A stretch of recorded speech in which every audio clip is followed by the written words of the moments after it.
السلام عليكم ورحمة الله وبركاته.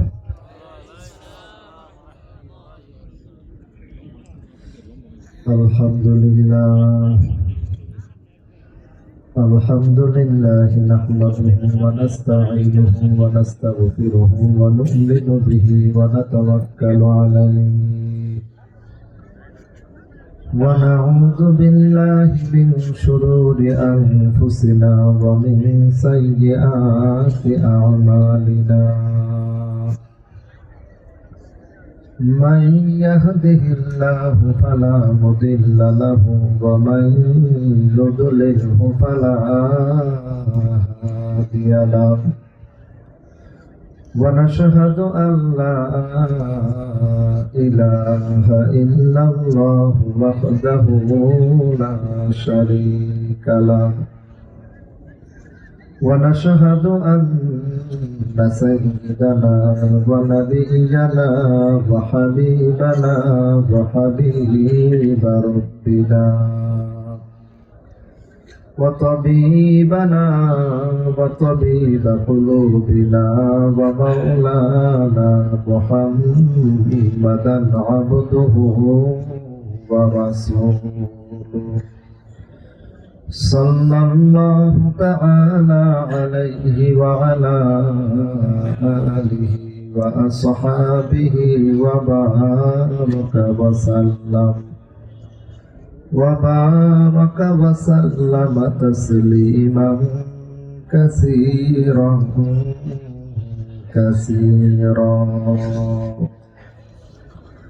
أما بعد فأعوذ بالله من الشيطان الرجيم بسم الله الرحمن الرحيم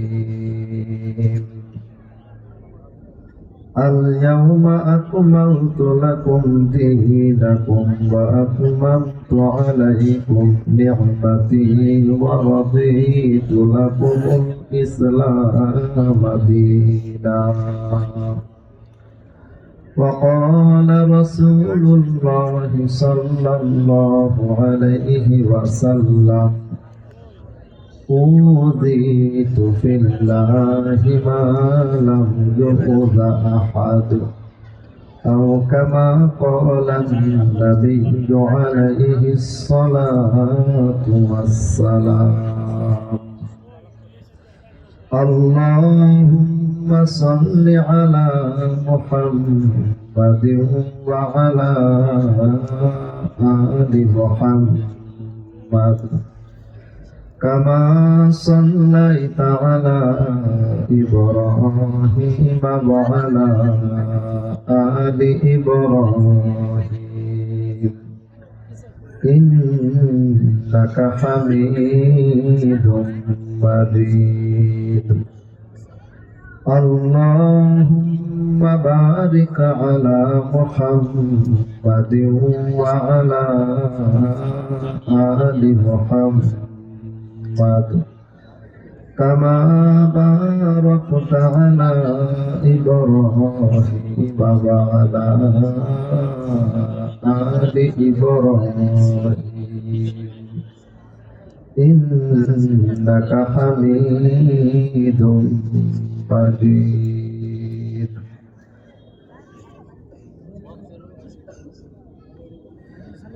الحمد لله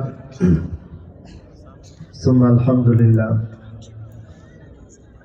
রহমানিয়া আদর্শ মহিলা মাদ্রাসা এর উদ্যোগে আয়োজিত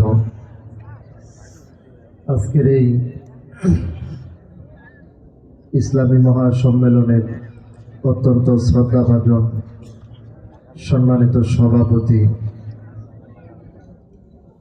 জনাব আলহাজ মোহাম্মদ নুরুল হক মাদ্দার সাহেব, মঞ্চে উপবিষ্ট হযরতুল উলামা একরাম,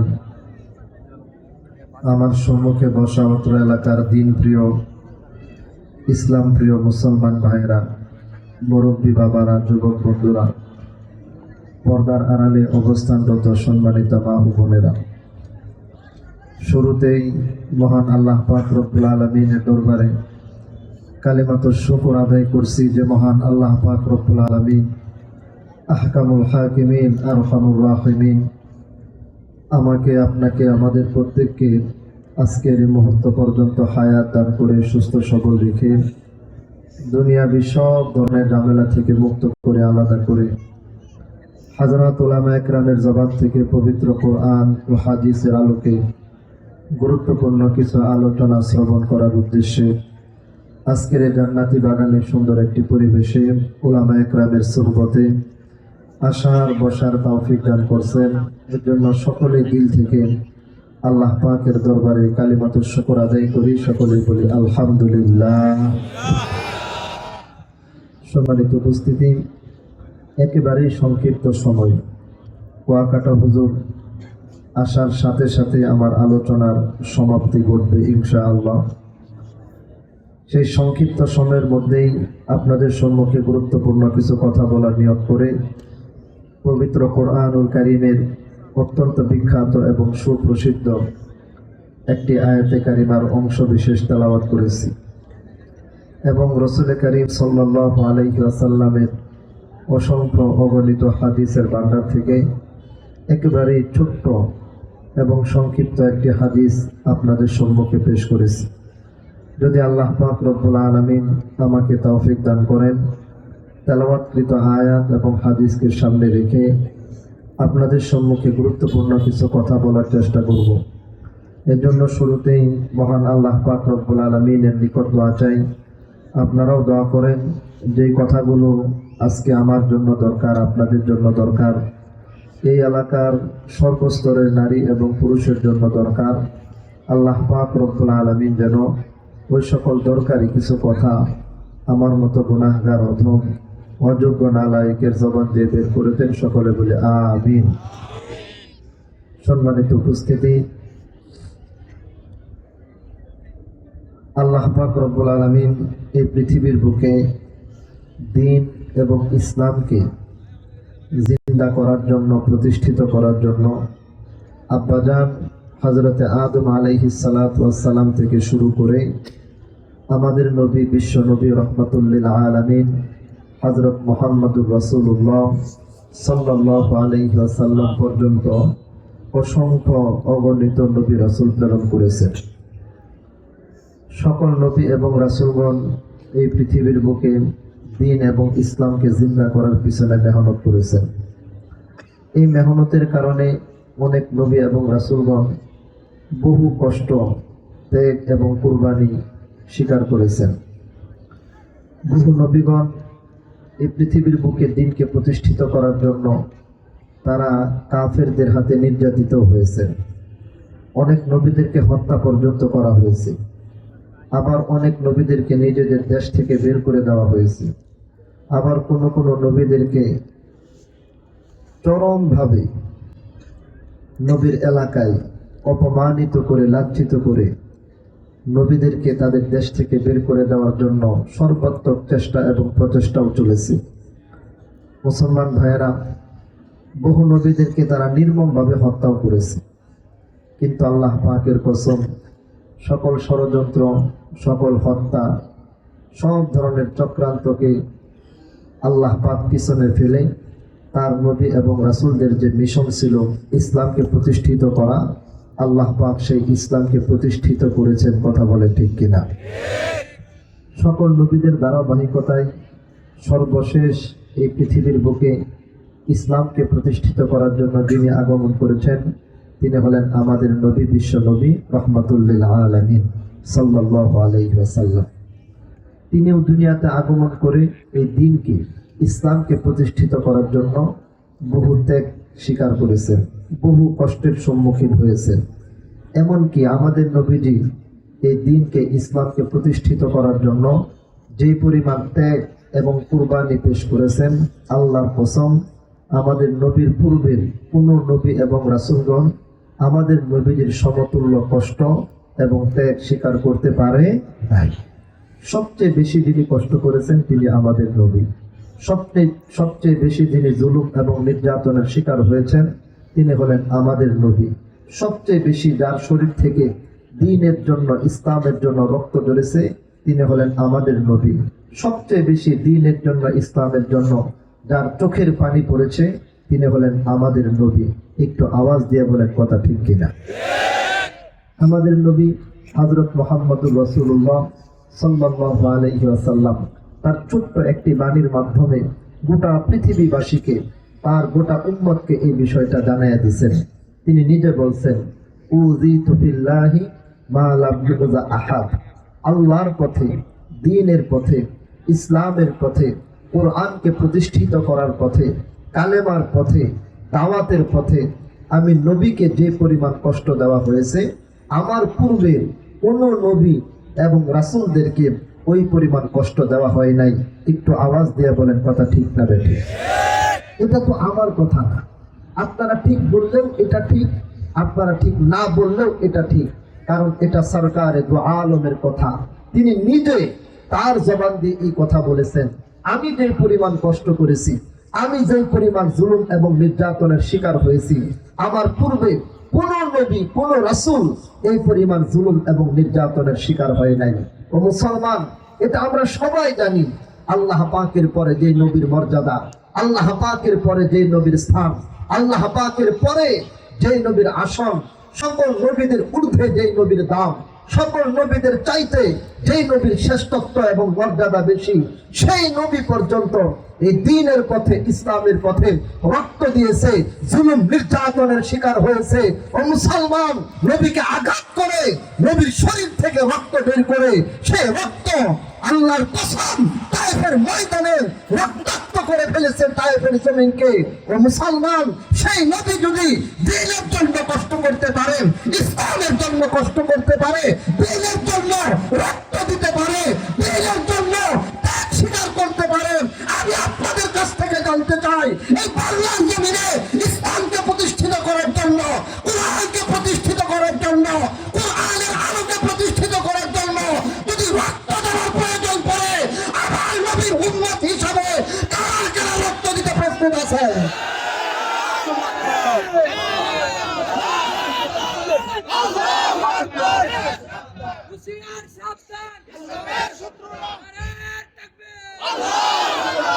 মুসলমান ভাইয়েরা, আমার এবং আপনার রক্ত তো সাধারণ রক্ত, ঠিক বলেন? আমার এবং আপনার রক্ত তো সাধারণ রক্ত। এই রক্ত যদি দ্বীনের জন্য কবুল হয়, এই রক্তকে যদি আল্লাহ পাক ইসলামের জন্য কবুল করে নেয়, এর চেয়ে বড় পাওয়া, এর চেয়ে বড় সৌভাগ্য আর কিছু হতে পারে না। কারণ আল্লাহ পাক এই দ্বীনের জন্য, এই ইসলামের জন্য এমন এক নবীর রক্তকে কবুল করেছেন, এমন এক নবীর রক্তকে আল্লাহ পাক কবুল করেছেন।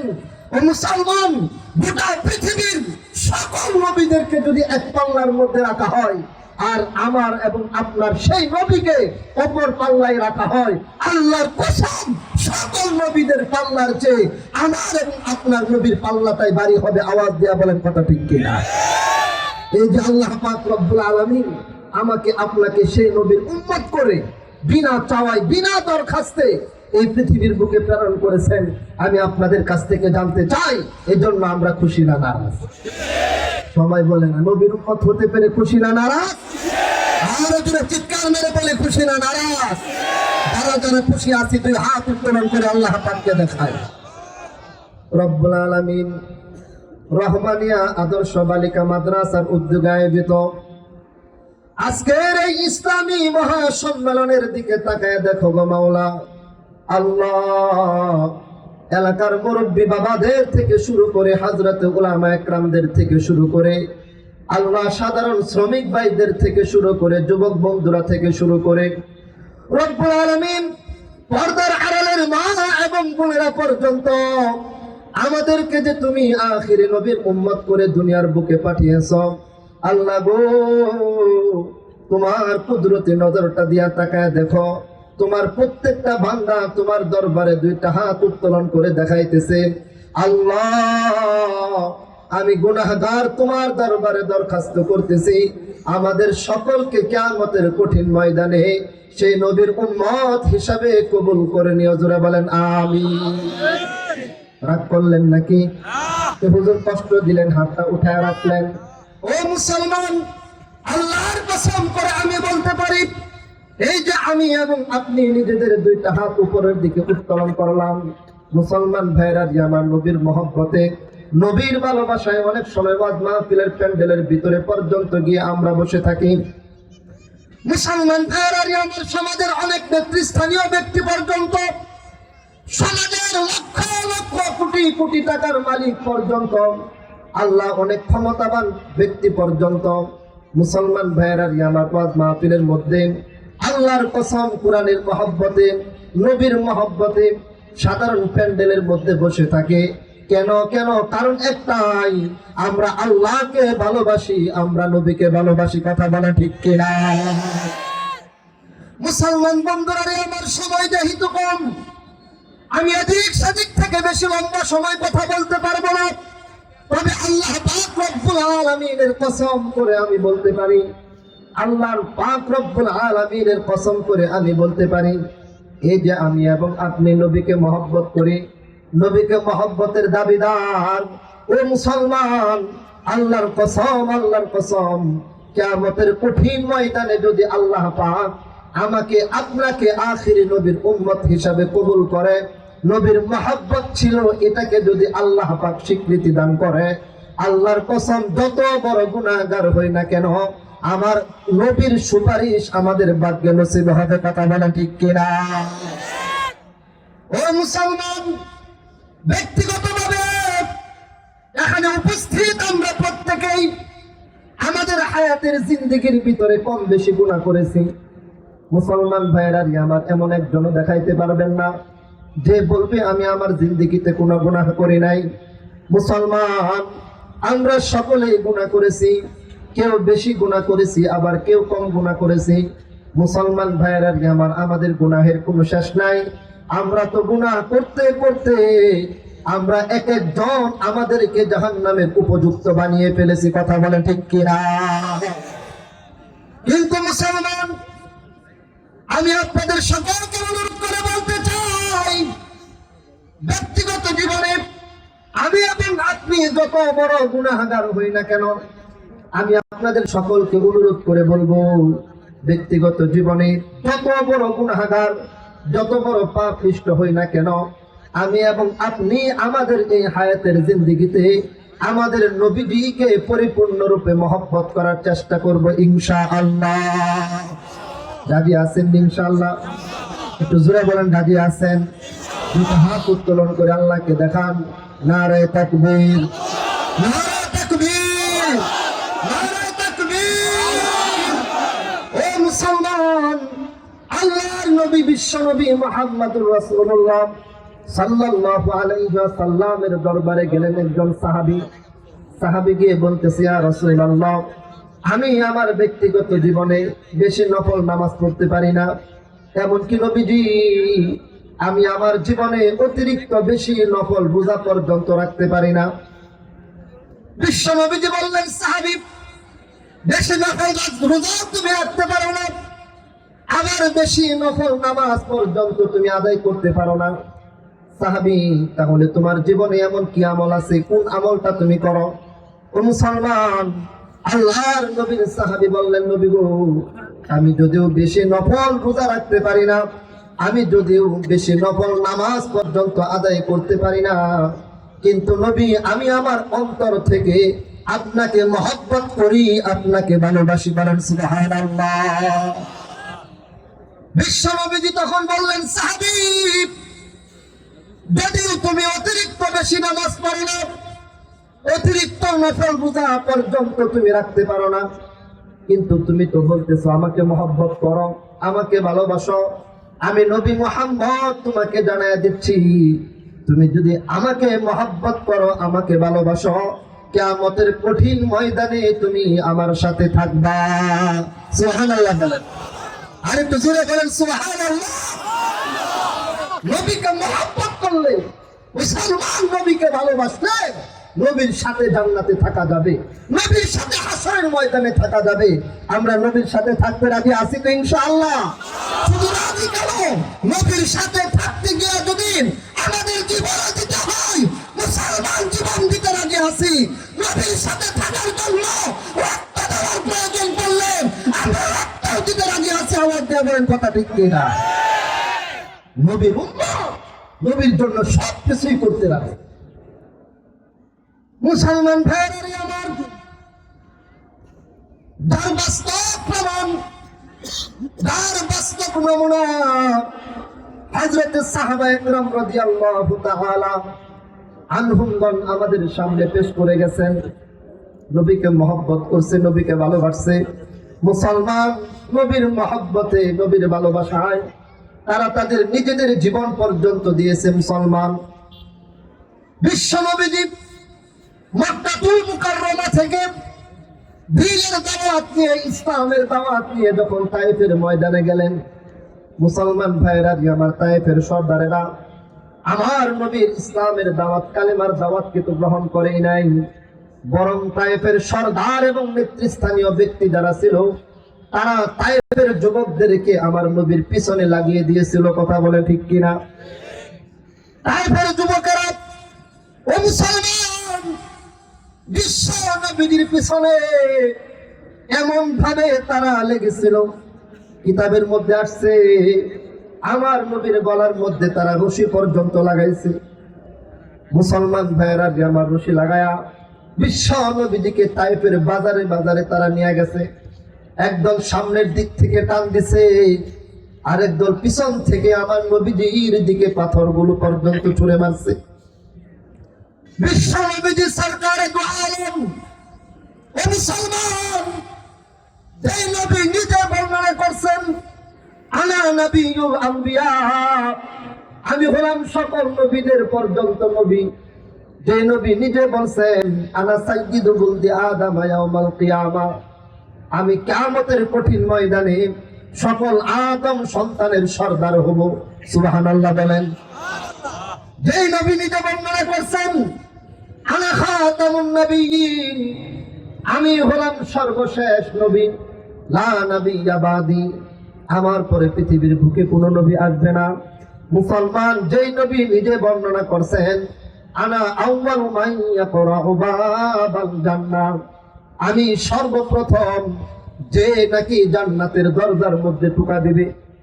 যে নবী নিজে বর্ণনা করছেন কিয়ামতের কঠিন ময়দানে আল্লাহ পাক রব্বুল আলামিন তামাম দুনিয়ার প্রত্যেকটা মানুষদেরকে আমার পায়ের নিচে পর্যন্ত সমবেত করবে। মুসলমান ভাইয়েরা আমার এত বড় নবী, এত দামি নবী, সেই নবী মুহাম্মাদুর রাসূলুল্লাহ সাল্লাল্লাহু আলাইহি ওয়াসাল্লাম যখন তায়েফের ময়দানে গেলেন, বিশ্ব নবীজির গলার মধ্যে রশি লাগানো মুসলমান একদল টেনে টেনে সামনের দিকে নিয়ে যায়, আরেক দল পিছন দিক থেকে নবীজির শরীরের দিকে পাথর মারে। মুসলমান ভাইয়েরা আমার তখন আমার নবীজির অত্যন্ত প্রিয় সাহাবী, নবীজির পালক পুত্র হযরতে যায়েদ বিন হারেসা রাদিয়াল্লাহু তাআলা আনহু আমার নবীজির সাথে তিনি তায়েফের সফরের মধ্যে ছিলেন। তিনি যখন দেখলেন সরকার দু আলমের দিকে তায়েফের যুবকেরা পাথর ছুঁড়ে মারতেছে, ও মুসলমান হযরতে যায়েদ বিন হারেসা রাদিয়াল্লাহু তাআলা আনহু আমার নবীজিকে সেই পাথরের আঘাত থেকে বাঁচানোর জন্য একবার আমার নবীর সামনে এসে দাঁড়ায় যাইতো।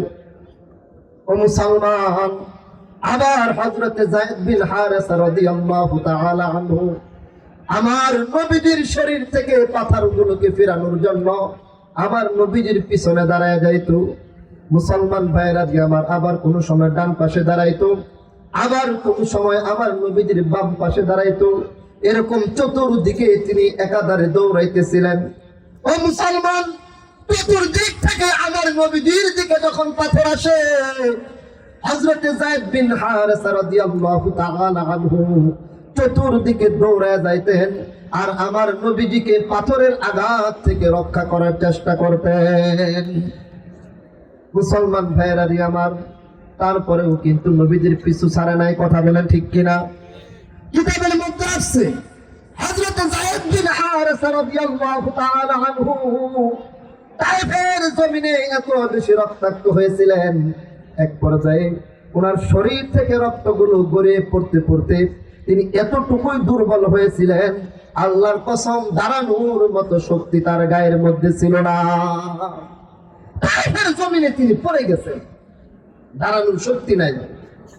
এরপরে কাফেররা, কাফের যুবকেরা দেখলো মুহাম্মদ তো এখন একাই পড়ে আছে, কারণ নবীজির সাথী যে সে তো এখন পড়ে গেছে, গায়ের মধ্যে শক্তি নাই। মুসলমান ভাইয়েরারি আমার, তখন পর্যন্ত আমার নবীজি দাঁড়ানো, আমার নবীজিকে উদ্দেশ্য করে কাফেররা তখন পাথর মারতে শুরু করলো। ও মুসলমান, আমার নবীজি এক পর্যায়ে মাটির মধ্যে পড়ে যায়। তখন যুবকেরা আসছে, এসে আমার নবীজিকে আবার দৈরা দাঁড় করাইছে, আবার পাথর মারতে শুরু করছে। নবীজি আবারও মাটির মধ্যে পড়ে গেছে। মুসলমান ভাইয়েরারি আমার, আবারও যুবকেরা ধরে নবীজিকে দাঁড় করাইছে, আবার পাথর মারতে মারতে আমার নবীজিকে তায়েফের জমিনের মধ্যে ফেলে দিছে। ও মুসলমান, বলতেছি তেমন কোন প্রভাব সৃষ্টি করে না। আপনারা শুনতেছেন, আপনাদের মধ্যে পর্যন্ত তেমন কোনো প্রভাব সৃষ্টি করে না। আল্লাহর কসম, আল্লাহর কসম, এই দৃশ্যটা দুনিয়ার কেউ না দেখলেও আমার আল্লাহ পাক ঠিক দেখেছেন। কথা বলে ঠিক কিনা? আমার আল্লাহ তাকায় তাকায় দেখছে সরকারে দু আলম তায়েফের জমিনে তিনবার পড়ে গেছে। সর্বশেষ যখন আমার নবীজি তায়েফের জমিনে পড়ে গেছিলেন মুসলমান, তখন নবী আলাইহিস সালাতু ওয়াস সালাম একবারে বেহুশ, নবীজির হুঁশ নাই, বেহুশ হয়ে গেছে। খুতবাতে আমিনের মধ্যে আল্লামা মুফতি ফজলুল হক আমিনী রাহমাতুল্লাহি আলাইহি তিনি উল্লেখ করছেন, বিশ্ব নবীজি যখন তায়েফের জমিনে বেহুশ হয়ে গেছে, তায়েফের যুবকেরা মনে করছে মুহাম্মদ মনে হয় মারা গেছে। ও মুসলমান, আল্লাহর কসম, আমার নবী ততক্ষণ পর্যন্ত মরতে পারে না যতক্ষণ পর্যন্ত ইসলামকে নবী প্রতিষ্ঠিত করবে। ঠিক কিনা? নবী আসছে পৃথিবীর বুকে ইসলামকে প্রতিষ্ঠিত করার জন্য। নবী পৃথিবীতে আগমনই করছেন কোরআনকে পৃথিবীর বুকে প্রতিষ্ঠিত করার জন্য। এখন পর্যন্ত কোরআন প্রতিষ্ঠিত হয় নাই, ইসলাম প্রতিষ্ঠিত হয় নাই। নবীজি মারা যাবে, আল্লাহর কসম হতে পারে না। ঠিক কিনা বলে? আমার আল্লাহ নিজেই ঘোষণা করছেন, ওয়াল্লাহু ইয়াসিমুকা মিনান নাস। ও নবী, আমি আল্লাহ ঘোষণা দিতেছি, আপনার উপরে জুলুম হবে, রক্ত ঝরবে, আপনার মাথার মধ্যে লোহার রিং পর্যন্ত ঢুকতে পারে, আপনার দান মুবারক পর্যন্ত শহীদ হতে পারে। কিন্তু নবীজি, আমি আল্লাহ পাক আপনাকে জানাচ্ছি, আপনাকে কেউ হত্যা করতে পারবে না। আমি আল্লাহ পাক আপনাকে হেফাজত করবো। কথা বলে ঠিক কিনা? জোরে বলেন না হেফাজতের মালিক কে? আর জোরে সবাই বলেন হেফাজতের মালিক কে? আর জুড়ে চিৎকার মেরে বলেন হেফাজতের মালিক কে? ও মুসলমান, সরকারে দু আলম তায়েফের জমিনের মধ্যে বেহুশ হয়ে পড়ে আছে। তায়েফের 25 থেকে 30 জন যুবক মনে করছে মুহাম্মদ মনে হয় মারা গেছে, কিন্তু না না, আমার নবীজি তো মরে নাই, নবীজি বেহুশ হয়ে পড়ে রয়েছে। তায়েফের যুবকেরা সিদ্ধান্ত নিল, মুহাম্মদ যেহেতু মারা গেছে, খামোখা মুহাম্মদের পিছনে সময় নষ্ট করা দরকার নাই। কি করা যায়? মুহাম্মদ যেহেতু মারা গেছে, এই মরা মৃত মুহাম্মদের পিছনে চলো, সময় নষ্ট না করে আমরা তায়েফের পাহাড়ের উপরে উঠে যাই। তায়েফের পাহাড়ের উপরে উঠে তায়েফের পাহাড় থেকে বড় একটা পাথর আমরা ধাক্কা দিয়ে মুহাম্মদের উপরে ফেলে দিব, আর অটোমেটিক মুহাম্মদ তখন ওই বড় পাথরের চাপায় মাটির নিচে দাফন হয়ে যাবে। বলেন নাউযুবিল্লাহ।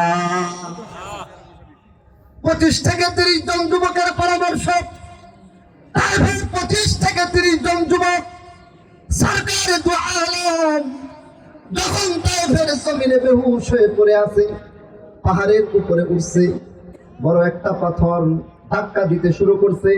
ও মুসলমান, হযরতে যায়েদ বিন হারেসা রাদিয়াল্লাহু তাআলা আনহু বলেন, তখন আমি পাশে পড়ে আছি, আমি তাকায় দেখতেছি তায়েফের যুবকেরা পাথরটাকে ধাক্কা দিতেছে। এই পাথর যদি নবীজির উপরে পড়ে যায়, বিশ্ব নবীজি অটোমেটিক মাটির নিচে দাফন হয়ে যাবে। কিন্তু আমার গায়ে তো শক্তি নাই, আমি উঠে দাঁড়াইতেও পারি না। তখন আমি চিৎকার করে ডাক দিয়ে বললাম, আল্লাহ, তোমার নবী বেহুশ হয়ে পড়ে আছে। এই পাথর যদি আজকে তোমার নবীর উপরে পড়ে যায়, তোমার নবী যদি শেষ হয়ে যায়, ইসলাম পর্যন্ত শেষ হয়ে যাবে। ঠিক কিনা বলেন? ও আল্লাহ, তোমার নবী যদি আজকে শেষ হয়ে যায়, আল্লাহ এখানে কোরআন শেষ। আল্লাহ, তোমার নবী যদি শেষ হয়ে যায়, আল্লাহ গো, তোমার ইবাদত বন্দেগী, তোমার নাম ডাকাডাকি এখানে শেষ। মুসলমান ভাইরা আমার যেটা বলছিলেন, বিশ্ব নবীজি বদরের ময়দানে, সুবহানাল্লাহ বলেন। আমার নবী যখন বদরের যুদ্ধে গেছিলেন, নবীজির সাথে মুসলমানদের সংখ্যা মাত্র 313 জন। জোরে বলেন, কত জন? 313। তাও সেখান থেকে 8 জনকে আমার নবীজি অন্য কাজে পাঠাইয়া দিছিলেন। নবীজির সাথে ছিল 305 জন। 8 জনকে অন্য কাজে পাঠানোর কারণে 305 জনের এক জামাত নিয়ে, মারতে মুজাহিদের বাহিনী নিয়ে আমার নবীজি যখন বদরের ময়দানে গেলেন, যুদ্ধের আগের দিন রাতের বেলা বিশ্ব নবীজি একটা যুদ্ধের ভিতরে ঢুকে আল্লাহ পাকের কুদরতি পায়ে সাজদা দিয়েছিলেন, নামাজ আদায় করেছেন। নামাজ আদায় করেন নিজের 2 হাত উত্তোলন করে আল্লাহ পাককে বলেছিলেন। মুসলমান কি বলেছিলেন? দিলের কান দিয়ে কথাগুলো শুনবেন। বিশ্ব নবীজি তখন বলেছিলেন, আল্লাহ, ইন তাহলিক হাযিহিল ইসাবা লাম তুবাদ ফিল আরদি কত্তু। আল্লাহ গো, আমি নবী মুহাম্মদ 305 জনের জামাত নিয়ে বদরের ময়দানে উপস্থিত হয়েছি গো আল্লাহ। ও আল্লাহ, আমি পরিষ্কার তোমাকে জানাই দিচ্ছি, আমি নবী মুহাম্মদ তোমাকে জানাচ্ছি, ও আল্লাহ, এই যে 305 জনের জামাত, এই জামাত যদি আগামীকাল সকাল বেলায় কাফেরদের সাথে লড়াই করতে গিয়ে শেষ হয়ে যায়, আল্লাহ স্পষ্ট করে তোমাকে জানায় দেই, লাম তুবাদু ফিল আরদি কত্তু। কালকে এই 305 জন যদি মারা যায়, আল্লাহ পৃথিবীর বুকে তোমার নাম নেওয়ার কেউ থাকবে না। ঠিক কিনা বলেন? আমার নবী বলছেন, আল্লাহ, এই জামাত যদি কালকে হালাক হয়ে যায়, ধ্বংস হয়ে যায়, এই জামাত যদি কালকে মারা যায়, আল্লাহ এই পৃথিবীর বুকে তোমার নাম নেওয়ার মতো কেউ থাকবে না। এ মুসলমান, আমার নবী যখন এই কথা বলছিলেন, আল্লাহ পাক কোরআনের আয়াত নাজিল করছেন, নবী গো, ভয় পায়েন না, আপনি সাহায্য দরকার, আপনি বলতেছেন নাম নেওয়ার কেউ থাকবে না, হতে পারে না, হতে পারে না। আমি আল্লাহর নাম ছিল, আল্লাহর নাম থাকবে। আপনার নাম ছিল, আপনার নাম থাকবে। ইসলাম ছিল, ইসলাম আছে। কিয়ামত পর্যন্ত ইসলাম থাকবে। কথা বলে ঠিক কিনা? ও নবী, এটা হতে পারে না। আমি আল্লাহ বলতেছি, আগামীকাল সকালবেলায় আমি আল্লাহ পাক 1000 ফেরেশতা পাঠায়া আপনাকে সাহায্য করবে। সুবহানাল্লাহ বলে। ও নবীজি, 1000 যদি কাজ না হয়, আমি আল্লাহ 3000 ফেরেশতা পাঠাবো। সুবহানাল্লাহ বলেন। বিশ্ব নবীজি আরো দোয়া করতেছেন। আল্লাহ পাক বললেন, নবী গো, 3000-এর কথা বললাম, তারপরেও দেখি আপনি এখনো দোয়া করেন। নবী গো, 3000-এর যদি আপনি খুশি না হন, আমি আল্লাহ বলতেছি 5000 ফেরেশতা পাঠায় আপনাকে সাহায্য করব। সুবহানাল্লাহ বলে। এরপরেও কিন্তু আমার নবীর দোয়া থামে না। তখন আল্লাহ পাক রব্বুল আলামিন বললেন, ওয়া মা জাআলাহুল্লাহু ইল্লা বুশরা লাকুম ওয়া লিতাতমাইন্না কুলুবুকুম বিহি ওয়া মান নাসরু ইল্লা মিন ইনদিল্লাহিল আজিজিল হাকীম। ও নবী, এখানে যে বললাম 1000-এর কাজ না হলে 3000, 3000-এর কাজ না হলে 5000, হুজুর, এটা তো শুধুমাত্র বলছি আপনার সাহাবীরা যেন খুশি হয়। জোরে বলেন সুবহানাল্লাহ। আপনার সাহাবীরা যেন শান্ত হয়, তারা যেন প্রশান্তি লাভ করতে পারে। আল্লাহ বলছে ফেরেশতা পাঠাবে। ও নবী, শুধু ফেরেশতা না, আমি আল্লাহ বলতেছি, আগামীকাল বদরের ময়দানে আমি আল্লাহ নিজ হাতে আপনাকে সাহায্য করবো। বলেন সুবহানাল্লাহ। ও মুসলমান, নবীর উপর আঘাত আসলে আল্লাহর সাহায্য আসে না আসে না? হুজুরে বলেন আসে কি আসে না? ইসলামের উপর আঘাত আসলে আল্লাহর সাহায্য আসে কি আসে না? আর হুজুরে বলেন আসে কি আসে না? কারা কারা মনে করেন আসে কি হাত উত্তোলন করে দেখা? নারে তাকবীর, নারে তাকবীর। আল্লাহর কসম, ইসলামের উপরে আঘাত আসলে, কোরআনের উপরে আঘাত আসলে আল্লাহর সাহায্য আসে। নারে তাকবীর, নারে তাকবীর। খতিবুল উম্মাহ, আজকের এই মাহফিলের প্রধান আলোচক, প্রধান বক্তা আল্লামা হাফিজুর রহমান সিদ্দিক কুয়াকাটা দামাত বারকাতুহুল আলিয়া স্টেজে চলে এসেছেন। আল্লাহ পাক হযরতের হায়াতের মধ্যে বরকত দান করে সকলে বলে আমিন। আমিন। সম্মানিত